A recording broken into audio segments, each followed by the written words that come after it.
अस्सलाम वालेकुम। Welcome to ask and हाजिर चैनल। आई एम रज़ा नकवी। आज हम अकाउंटिंग के 7वां लेक्चर स्टार्ट करेंगे। स्टार्ट करने से पहले देखते हैं कि हमने छठे लेक्चर में क्या पढ़ा। छठे लेक्चर में जिस टॉपिक को मैंने डिस्कस किया वो था स्टैंडर्ड्स ऑफ अकाउंटिंग, और उन स्टैंडर्ड्स के अंदर दो स्टैंडर्ड्स को मैंने डिस्कस किया।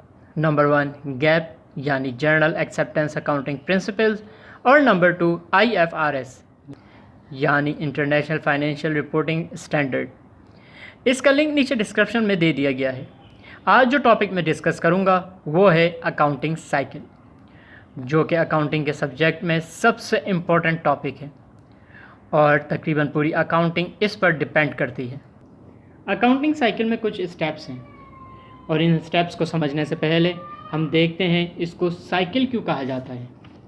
जिस तरह एक आम साइकिल में एक ही काम हो रहा होता है, यानी पैडल अपनी जगह से घूम के वापस इसी जगह आ जाता है और दोबारा यही एक्शन रिपीट होता रहता है और हम एक जगह से दूसरी जगह पहुंचते हैं।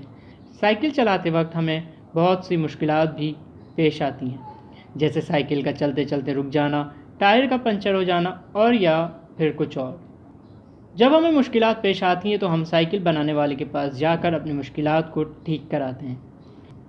इसी तरह से बिज़नेस में जो अकाउंटिंग करते हैं इसमें भी कुछ एक्शन या फिर स्टेप्स ईयरली रिपीट हो रहे होते हैं, और इन्हीं स्टेप्स को ईयरली रिपीट करते करते कभी हम लॉस की तरफ जाते हैं और कभी प्रॉफिट और कभी ब्रेक इवन की तरफ पहुंच जाते हैं। जब हमें अपने बिज़नेस के अंदर मुश्किलात पेश आती हैं तो हम अपने एक्सपर्ट यानी फाइनेंशियल एडवाइज़र और लीगल एडवाइज़र वगैरह के ज़रिए से इन मुश्किलात का सॉल्यूशन लेते हैं। इसी वजह से अकाउंटिंग के आगे साइकिल लगाया गया है, जिन स्टेप्स को हम ईयरली रिपीट करते हैं या फिर जिसके ज़रिए से हम अपनी ट्रांजैक्शंस रिकॉर्ड करते हैं। आइए इन स्टेप्स को देखते हैं। Number 1 transactions. जैसा कि मैंने आपको बताया कि बिज़नेस में कोई भी चीज़ सेल्स या परचेज़ की जाती है तो उसे ट्रांजैक्शन कहा जाता है। उसी ट्रांजैक्शन को हम जर्नल में रिकॉर्ड करते हैं। ये जर्नल डेली बुक भी कहलाता है। उसके बाद हम जर्नल के ज़रिए से इसको ट्रांसफ़र करते हैं लेजर के अंदर, जिसके अंदर हम सेपरेट अकाउंट्स बनाते हैं।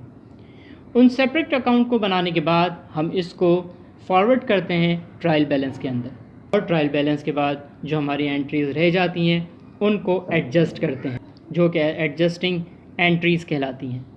एडजस्टेड एंट्रीज़ करने के बाद हम इसको दोबारा ट्रायल बैलेंस के अंदर एडजस्ट करते हैं, जो कि एडजस्टेड ट्रायल बैलेंस कहलाता है। एडजस्टेड ट्रायल बैलेंस के बाद हम इन तमाम ट्रांजैक्शंस को फाइनेंशियल स्टेटमेंट्स के अंदर फॉरवर्ड करते हैं। फाइनेंशियल स्टेटमेंट्स जो अहम होते हैं उसके अंदर 3 हैं, जिसके अंदर इनकम स्टेटमेंट, बैलेंस शीट और कैश फ्लो स्टेटमेंट शामिल है। इसके बाद जब हम इसके अंदर एंट्री रिकॉर्ड कर लेते हैं तो हम अपने अकाउंटिंग साइकिल के आखिरी स्टेप की तरफ चलते हैं, जो कि है क्लोजिंग एंट्रीज़। जैसा कि आपने सुना होगा कि बैंक में, कंपनी में या जिस ऑर्गेनाइजेशन में आप काम कर रहे हैं तो उसके अंदर अकाउंट क्लोज़ होते हैं। उन अकाउंट क्लोजिंग को क्लोजिंग एंट्रीज़ कहा जाता है। ये थे अकाउंटिंग स्टेप्स जो ईयरली रिपीट होते हैं। इनके अंदर हम कैसे एंट्रीज़ करते हैं ये जानने के लिए आप मेरे चैनल को सब्सक्राइब करें और बेल आइकॉन को प्रेस करना ना भूलें, ताकि आप आने वाले लेक्चर्स के अंदर इसके अंदर एंट्री करना सीख सकें। हर स्टेप को मैं 1 बाय 1 डिस्कस करूंगा। उम्मीद है आपको ये लेक्चर पसंद आया होगा। इस वीडियो को लाइक और शेयर करें, और अगर कोई भी कन्फ्यूजन है तो कमेंट्स में मेंशन करें। शुक्रिया।